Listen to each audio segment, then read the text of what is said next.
Olá, meus amigos do canal G. Vital. Mais um vídeo aí para o nosso crescimento. E no vídeo de hoje eu quero mostrar para você que nós estamos no curso da criação de uma polícia revolucionária nesse país. E muito em breve, isso se concretizando, se isso se concretizar, essa sociedade brasileira ela vai estar nas mãos de uma polícia revolucionária e do crime organizado. Esse é o fim de um país comunista. Mas eu vou fundamentar isso aqui. Eu queria dedicar esse vídeo, queria pedir, que você mande para todos aqueles que você conhece, que sejam policiais, ou todos aqueles que têm a preocupação com a sua segurança. Eu queria pedir a esse vídeo que, se você, comandante, coronel, delegado, se você é autoridade policial, diretor, chefe de algum segmento policial desse país, guarda penitenciário, qualquer tipo de polícia a qual você pertença, eu te peço, divulgue esse vídeo. Reserve um pouquinho do seu tempo para prestar atenção naquilo que eu vou falar aqui, porque eu acho que é de interesse de todos nós brasileiros de bem. Gostaria de pedir a você antes que colabore com esse canal. Qualquer ajuda que você nos der será muito bem-vinda, né? Aqui está o nosso Pix e contamos aí com a sua ajuda. Deixamos aqui para você também um telefone para um contato direto, para a gente debater qualquer assunto que você queira opinar, discordar, enfim. Estamos aí abertos ao diálogo. E, por fim, acesse qualquer vídeo do nosso canal e tenho certeza que você vai compreender um pouco mais sobre os bastidores do mundo. Então vamos aí ao assunto do nosso vídeo. E eu quero começar dizendo para você o seguinte: o ministro da Justiça, que está aí hoje, o Flávio Dino, todos nós sabemos que ele foi do Partido Comunista do Brasil durante 15 anos. Ele se desfiliou agora em 2021. Portanto, ele tem uma mentalidade comunista.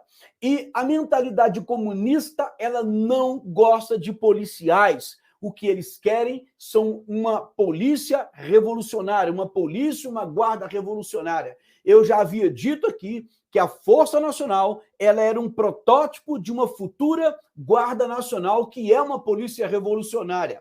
Então, vamos lá. Eu quero começar esse vídeo, já que eu toquei no assunto comunismo, lembrando e mostrando para você de uma frase que foi dita por Carlos Marighella. Veja bem, Carlos Marighella foi um dos principais revolucionários comunistas marxistas do século passado, que, sob o pretexto de estarem lutando por uma democracia, o que é uma mentira, comprovadamente uma mentira, e ele diz aqui o seguinte: é necessário que todo guerrilheiro urbano tenha em mente que somente poderá sobreviver se está disposto a matar policiais. Veja bem, se está disposto a matar policiais. Esse era um requisito que Carlos Marighella colocou no seu livro, O Mini Manual do Guerrilheiro Urbano, né? Que um guerrilheiro ele precisa estar disposto a matar policiais. E você nunca viu um comunista sequer fazer uma crítica a Carlos Marighella. Você nunca viu um comunista dizer que ele exagerou. Não, eles nunca vão falar isso, porque o comunismo, ele necessariamente ele precisa eliminar toda forma de polícia tradicional e criar a sua guarda revolucionária. Então, vamos lá. Eu queria mostrar aqui para você que eu fiz um vídeo na época das eleições, quando houve aquela reunião dos comandantes gerais com o ministro Alexandre de Moraes. Eu disse no vídeo, veja que o título aqui do meu vídeo é Comandantes de Polícia com o Ministro, valorizados ou usados. Por que eu coloquei essa frase, essa pergunta, valorizados ou usados? Porque a gente sabe que a esquerda nunca valorizou nenhum tipo de serviço policial. A polícia é sempre a culpada de tudo. A polícia é sempre a opressora.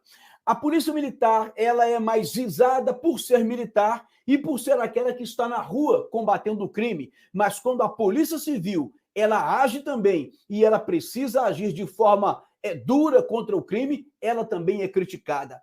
Então, naquele momento, eu disse, aquela reunião, nesse vídeo aqui, você pode assistir que você vai confirmar isso. Eu disse, os policiais provavelmente estão sendo usados. A polícia, talvez ali, eles estivessem buscando uma aproximação com as forças policiais, principalmente militares. Por quê? Porque havia um rumor de que talvez houvesse uma intervenção do Exército e, claro, que seria importante nos estados todo aquele processo eleitoral ter o apoio, né, das polícias militares. Então, de fato, eu questiono. Ali era uma valorização ou a polícia estava sendo usada para um interesse particular aí de quem quer que seja?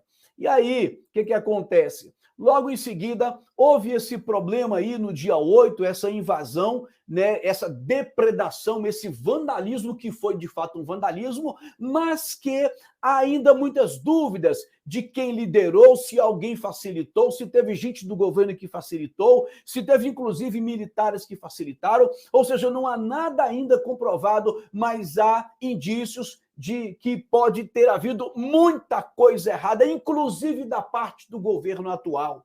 Mas o curioso é que o ministro ele determinou a prisão do ex-comandante da Polícia Militar do DF.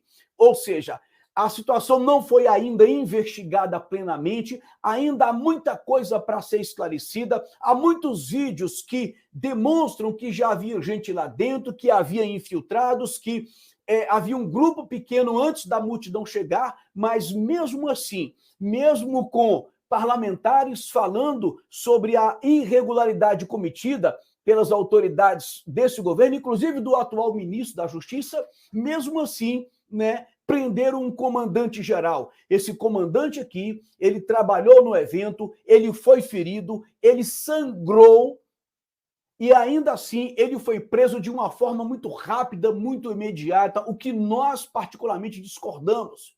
E a interpretação que nós temos é que prende-se um comandante-geral, porque aí fica o exemplo para o restante, né? Intimida o restante. Logo em seguida, apesar de ainda não haver nada concluído em termos de investigação, prende-se um delegado da Polícia Federal. Isso me espanta.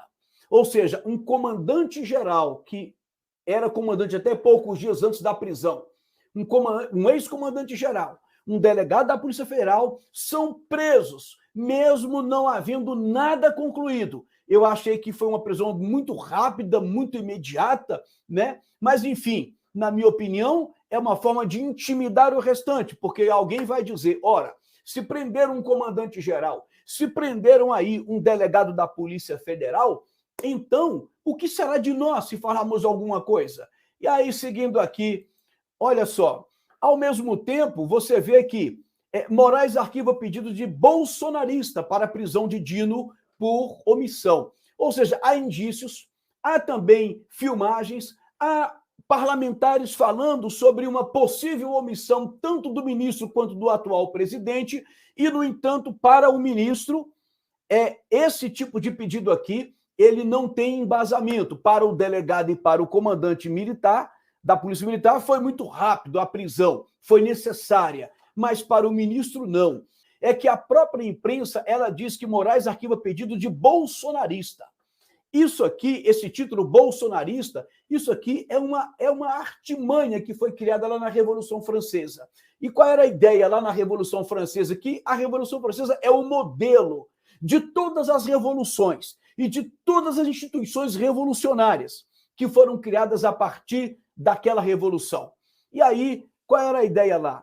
Era você anatematizar, ou seja, tornar anátema, tornar maldito, excomungar da sociedade, você assassinar uma reputação, dando títulos a uma pessoa. Então, se você discorda daquele comportamento, você cria um título que vai tornar aquela pessoa uma maldita para a sociedade. Você excomunga ela socialmente falando. E é um bolsonarista. Então você já deslegitimiza o pedido porque você associa aquele pedido a um bolsonarista. Não tem nada de embasamento, não é só porque ele é um bolsonarista. E aí você vai dando títulos às pessoas. Se você discorda de uma ideologia de gênero, você é um homofóbico. Se você questiona algumas coisas do movimento feminista, você é um machista. É uma estratégia revolucionária. E aí, vamos lá. Olha só. Olha o passo a passo para a criação da nossa Guarda Revolucionária, que é a famosa Guarda Nacional. Olha só. Dino diz que acabou a época do liberou geral para armas. Então, ele coloca aqui que havia um liberou geral. como se o governo anterior tivesse distribuindo armas aí na feira, nas bancas, né? Enfim, vendendo arma como se vendesse balinha. Então acabou, liberou geral. E aí você viu a entrevista desse ministro dizendo que ele baixou aí, parece que foi uma portaria, não me lembro se foi uma portaria, se foi um decreto, aonde ele está endurecendo, ele quer fazer todo um levantamento e, pelo que ele disse já, ele está endurecendo ali a questão da posse de armas, da compra, do manuseio, das práticas de tiro, mesmo esportivo, e isso vai atingir apenas quem? Os colecionadores, policiais, cidadão de bem, clubes de tiro, ou seja, os CACs, né? Então, ou seja, somente aquelas pessoas que andam dentro da lei, somente aquelas pessoas que têm armas e não é para o crime, somente elas foram atingidas. E aí você vai percebendo isso. As ideias revolucionárias sempre foram o seguinte: você desarma a população de bem, porque essa população não terá como reagir. Isso é um processo que aconteceu em todas as revoluções. Primeiro a população armada faz a revolução, depois eles tiram as armas da população para que elas não reajam contra o governo que está ali imposto. Mas aí eu quero mostrar algo curioso aqui para você, né? Olha só, Estado que desarmar a população, olha só, população. Você não está vendo que o crime organizado ser desarmado. Você não vai ver isso. Você nunca viu isso da mão vindo de comunistas, né? Então, o Estado que desarmar a população e usar câmera em PM ou policiais terá mais dinheiro. Quer dizer, o Estado ele vai ter mais dinheiro. Isso aqui é uma proposta indecente, na minha opinião. Então, eles prometem liberar mais dinheiro, mais verba, para o Estado que desarmar a população, pode saber que criminoso não vai entregar arma, e que usar câmeras em policiais. E aí você pergunta, mas qual o problema de um policial trabalhar filmando a sua própria ação se ele trabalha dentro da lei? O grande problema é que fiscalizar policial parece que é a praxe dos comunistas. Parece que a suspeita está sempre sobre o policial. O policial é que precisa, sabe, estar vigiando a sua própria ação. É como se o policial partisse de um pressuposto de que ele é um criminoso, de que ele sai para a rua, como diz a esquerda, para matar negros, para matar pobre, para matar, ou seja, ele precisa ser vigiado o tempo todo, ele precisa o tempo todo ser fiscalizado, porque tudo será usado contra o policial. A grande questão aqui não é um policial usar uma câmera, porque eu tenho certeza que a grande maioria é gente de bem, honesta, é trabalhador, que dá a sua vida pela sociedade e que não se importa de filmar o que está fazendo, mas a grande questão é a motivação de estar sempre fiscalizando ali, como se partisse de um pressuposto que ele sai para a rua para fazer coisa errada, que basta ver o que a imprensa faz. O tempo todo frisando, incriminando, criticando, reforçando a ideia de que o policial trabalha errado. Então você está começando a perceber que a coisa vai apertando para o lado da polícia. E aí o ministro está dizendo que ele quer acabar com essa farra, né? Essa farra aí do liberou geral para armas, né, que o Estado que desarmar a população vai ganhar mais verbas. Aí eu queria mostrar aqui para você uma apreensão de armas que foi feita no dia 19 agora de janeiro de 2023. 160 armas foram apreendidas. Olha só o nível dos fuzis. Olha só as armas apreendidas aqui. Olha o arsenal. Olha aí o poder de fogo que estaria que foi encomendado por criminosos. E aí, veja bem, olha o tanto de pistolas, 160 armas no total, veja aí os fuzis. Então, a proposta é desarmar a população, né? Vai acabar com a farra do liberou geral para armas. Eu pergunto, isso vai valer para o criminoso? Será que essas armas aqui que foram apreendidas são armas legais? Será que os criminosos das facções eles estarão enquadrados nessa preocupação do governo? Será que eles vão entregar suas armas? Será que eles vão registrar as suas armas? Será que essas armas serão catalogadas? Vamos ser sinceros. Você sabe que para o crime há sempre um favorecimento. Você viu aí a polícia sendo proibida de agir nos morros simplesmente porque tínhamos uma pandemia. Qual a relação que existe? Nenhuma. É apenas ideológico essas determinações. Para a polícia, todo rigor. Para o crime, toda facilitação. Eu sempre repito, as polícias de mãos sempre amarradas e cada vez amarrando e apertando mais o nó. E para o crime, cada vez mais, a coisa vai sendo facilitada, porque ele é apenas uma vítima da sociedade. Eu sempre digo que o criminoso ele é vítima do socialismo. É o socialismo que nos impede de crescer financeiramente, economicamente e, ao mesmo tempo, facilita as pessoas a entrarem para o mundo das drogas, que vão entrar para o mundo do crime. Então, na minha opinião, o criminoso ele é uma vítima, sim, mas do socialismo, e eu ainda vou provar isso aqui num vídeo sobre esse assunto. Aí vamos lá. Olha só, como nós estamos caminhando para uma polícia cada dia mais amarrada. E aí vai justificar a criação dessa guarda, claro. Vamos lá. PM implementa novas estratégias para 2023. Equipes deverão usar armas não letais nas ruas do Rio de Janeiro. Até aí parece tudo bem, né? Vamos ler aqui embaixo. Secretário do Estado da PEMERGE, ou seja, a Polícia do Estado do Rio de Janeiro, determinou que todas as equipes devem portar armamentos não letais durante o policiamento nas ruas. Gás de pimenta, arma de choque, munição de borracha são alguns exemplos. Aí tudo bem, qual o problema do policial usar uma arma não letal? Ele pode precisar, claro que pode, né? E não há nenhum problema nisso. Mas a grande questão é que, na minha opinião, isso vai ser um primeiro passo para uma reversão. Daqui a pouco o policial vai trabalhar desarmado na rua como uma forma experimental. E o que está por trás disso aqui é a ideia de que, ora, o policial de repente está usando arma letal porque faltou uma não letal. Como se os policiais na rua usassem uma munição real, uma arma, né, uma arma letal, simplesmente por falta de opção. Porque ele quis usar, porque ele foi um irresponsável, talvez, algo nesse sentido. Então, veja bem, há sempre uma maldade contra o policial, há sempre uma suspeita negativa contra o policial. Então, uma arma que vem para reforçar ali o armamento do policial, tudo bem, é bem-vinda. Agora, o grande problema é que a coisa está sempre indo contra a ação policial ou sempre passando a ideia de que a polícia está sempre excedendo, sempre excedendo, sempre excedendo. Mas você pode ter certeza que muito em breve nós vamos ter experimentos nesse país de policiais trabalhando desarmados. E se você acha que isso é absurdo, basta olhar os projetos que já existem de parlamentares de esquerda que sugerem que policiais trabalhem desarmados, que percam o porte de arma, porque é muito perigoso. Afinal de contas, tem um parlamentar de esquerda que disse há um tempo atrás aí, não me lembro agora o nome dele, ele disse que um policial que enfrenta o crime estando armado provoca uma reação do criminoso, gera uma troca de tiro. O policial indo desarmado vai evitar o confronto, ou seja, desarma sempre o policial, sempre o cidadão de bem.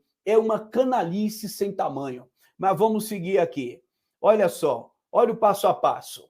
Governo quer mexer na Constituição para criar Guarda Nacional. Mas um dos primeiros pontos que eles colocam aqui é o seguinte, é que essa guarda terá um caráter civil, não militar. Naquele vídeo que eu fiz sobre os comandantes gerais com o ministro, eu disse que a Força Nacional ela foi uma espécie de protótipo, de modelo, de embrião para uma futura Guarda Nacional, que é uma guarda revolucionária. Eu disse isso ano passado. E agora nós estamos vendo aí que a proposta está se concretizando. Então, a Guarda Nacional ela não pode ter um caráter militar. Por quê? Primeiro, porque as forças militares elas são feitas dentro de uma hierarquia e disciplina. Elas são muito bem disciplinadas. Segundo, porque o militarismo ele é fundamentado em quê? Ele é fundamentado em princípios de ética, de moral, de civismo, de nacionalismo. E então, esses valores patrióticos são valores morais patrióticos, são valores opostos aos valores comunistas. Então, esse é um ponto que a gente precisa entender, que comunismo ele é oposto de patriotismo. O comunismo ele é um movimento internacionalista. Karl Marx ele era um adepto dessa ideia internacionalista, porque o comunismo é um movimento para o mundo, para dominar o mundo. Não é à toa que o Partido Comunista do Brasil, do qual esse ministro aí pertenceu durante 15 anos, ele foi fundado no Brasil como Partido Comunista Brasileiro e ainda tinha um adendozinho, ainda tinha na sua sigla as seguintes iniciais. Era a Seção Brasileira da Internacional Comunista. Você está entendendo? Era um partido comunista no Brasil, mas ele era uma seção brasileira da Internacional Comunista. é como se fosse assim, a Internacional Comunista, criada lá por Karl Marx, depois por Lenin, né? Teve vários internacionais, pelo menos 3 grandes importantes aí. Então, a Internacional Comunista é como se ela criasse ali no Brasil uma seção sua, uma seção da Internacional, que era o Partido Comunista. Então não estava a serviço do Brasil, estava a serviço da Internacional Comunista, e foi contra isso que os militares lutaram. Então essa é a visão internacionalista, por isso você não pode ter um valor patriótico, porque pátria é Brasil. E Brasil é Brasil, o Brasil tem os seus valores próprios, e a Internacional ela tem uma visão internacional. Não se prende a nada que seja de pátria ou de país. Por isso que eles nunca usam verde e amarelo, sempre usam vermelho, que é a cor do comunismo. Então eles não querem, eles querem uma Guarda Nacional que, primeiro, ela tem um caráter civil. Segunda coisa que eu queria questionar aqui é a ideia do seguinte: eles estão usando o pretexto, o ministro está usando o pretexto de que, por causa do que aconteceu agora, é preciso que essa guarda ela cuide aí dos órgãos públicos, dos prédios públicos, né? Ou seja, das embaixadas, porque Brasília, isso e aquilo, ou seja, um mero pretexto, porque a Polícia Militar sempre cuidou dessas áreas. Aí, por causa de um evento que não é o primeiro, porque o PT, os manifestantes de esquerda já quebraram aqui prédios públicos, não foi uma só vez. Todo mundo sabe disso. Aí agora, por causa disso, há uma justificativa para criar uma Guarda Nacional que não vai ser para cuidar de prédios públicos, porque o efetivo dela, eu lembro de uma reportagem que saiu há alguns anos atrás, o efetivo dela era muito grande. Eu não me lembro agora quantos mil homens. Então, com certeza, eles vão enfraquecer as polícias estaduais, inclusive as polícias civis, que vão perder mais ainda o seu poder, e que vai ser transferido para o Ministério Público, porque eles querem centralizar o quanto mais melhor, né? Centralizar o poder num pequeno grupo de pessoas, e aí as polícias vão perder as suas forças, eles vão investir nessa Guarda Nacional, que é uma guarda revolucionária, é um modelo que foi criado lá na Revolução Francesa, que vai apoiar os atos revolucionários do governo revolucionário. Outra coisa que a gente questiona é o critério de seleção. Qual vai ser o critério se é uma guarda de caráter civil, né? Então, é claro que eles vão fazer, eles vão tentar facilitar para que as pessoas que entrarem ali dentro estejam de acordo com o projeto comunista, porque isso é um projeto comunista, mas estamos caminhando para isso. Então, vamos lá, gente. Olha só, Flávio Dino extingue comandos regionais da PRF e determina foco na atividade fim. Quer dizer, a Polícia Rodoviária Federal, ela tinha comandos de operações especiais espalhados em algumas regiões. Não sei quantos são, acho que eram 5. O que acontece? Toda polícia, ela tem o seu grupo de operações especiais. A Polícia Rodoviária Federal, ela é uma polícia feita para abordar, para trabalhar no trânsito nas rodovias federais? Sim. Mas um policial, assim como um agente do Detran, quando ele sai para abordar, ele vai lidar com diversas situações. Um policial, ele aborda carro roubado. O policial, ele aborda transporte de produtos de crime, como drogas, armas e tantas outras coisas nas rodovias.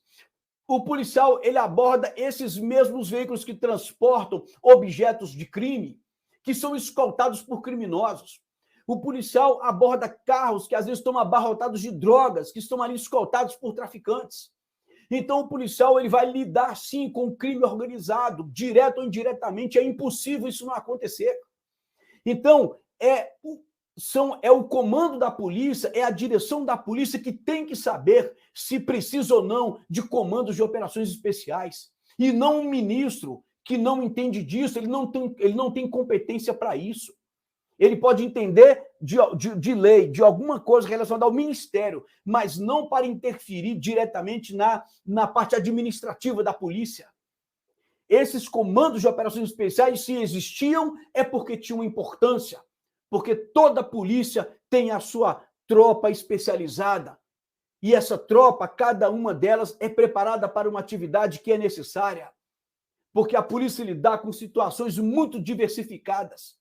Desde um trombadinha ou de um cheira-cola no meio da sociedade, como um crime organizado que é extremamente perigoso. E toda a estrutura da polícia, quem tem que saber e determinar como vai ser, é a própria polícia. Então, na minha opinião, isso aqui parece que tem outro objetivo. Mais uma vez é o quê? Como eu disse, amarrar as mãos da polícia e soltar as mãos dos bandidos. Porque é claro que isso aqui, para quem usa as rodovias brasileiras para cometer crime, sabe que está mais fácil. Sabe que está mais fácil. O que me deixa revoltado com essas atitudes é isso aqui, ó. PRF recupera 23,1 bilhões em apreensões relacionadas ao crime organizado. Sabe o que significa? Significa que essa Polícia Rodoviária Federal, com o apoio do Comando de Operações Especiais lá que eles tinham, né, eles deram um prejuízo de 23 bilhões ao crime organizado. Então é uma polícia que funcionava, é uma estrutura que funcionava, é uma administração que funcionava. E por que mexer no que funciona? Por que não aprimorar ao invés de desfazer? Tudo isso na cabeça de um policial, isso gera suspeita, isso gera insatisfação, isso gera desestímulo, desânimo, e parece que é isso que eles querem, que o policial esteja desanimado para o seu serviço, e quem perde com isso é a sociedade, quem ganha com isso é o crime. O que vai gerar insegurança, é o medo de sair às ruas, é a impossibilidade de que o cidadão de bem ele desfrute daquilo que ele adquiriu com medo de ser roubado ou até de ser assassinado num assalto. Então eu quero que vocês entendam que esse enfraquecimento da polícia, esse desestímulo que estão impondo aos policiais nesse Brasil, tudo isso vai fortalecer a necessidade de uma guarda revolucionária, porque vai ser a guarda do Estado, vai ser a polícia do governo, vai ser a polícia que vai agir em nome do governo para atender aos propósitos ideológicos do governo. Então, a gente precisava de polícias realmente autônomas, independentes, com mais poder, com mais autonomia, com mais apoio, que é o que estava acontecendo nesse país. Porque até o número de homicídios foi reduzido nesse país. Você pode ter certeza que o cerco vai se apertar para quem é do bem. Agora, fica a grande pergunta, será que o crime ele vai atender a essas propostas? Será que o crime ele vai também entregar as suas armas? Será que os criminosos estão preocupados com essas portarias e decretos e mudanças, né? Será que ele vai se desarmar também? A resposta é óbvia, né? A resposta é óbvia. Parece que só falta aí mesmo o governo comunista entender isso. Mas eles também sabem eles sabem muito bem o que eles querem. E eu acho que está na hora dos policiais eles começarem a se organizar de forma legítima, de forma legal, mas usarem as suas instituições que representam as polícias para entrar nesse debate e não deixar que meia dúzia de pessoas façam apenas o que querem, do jeito que querem, segundo os seus instintos ideológicos, porque isso está errado. Então, eu peço a todas as associações, sindicatos, a todos aqueles, né, que representam a classe policial, reajam, falem, discutam, debatam, mas não deixe que uma meia dúzia de ideólogos simplesmente destruam instituições que são fundamentais para a sociedade. Que Deus abençoe a todos.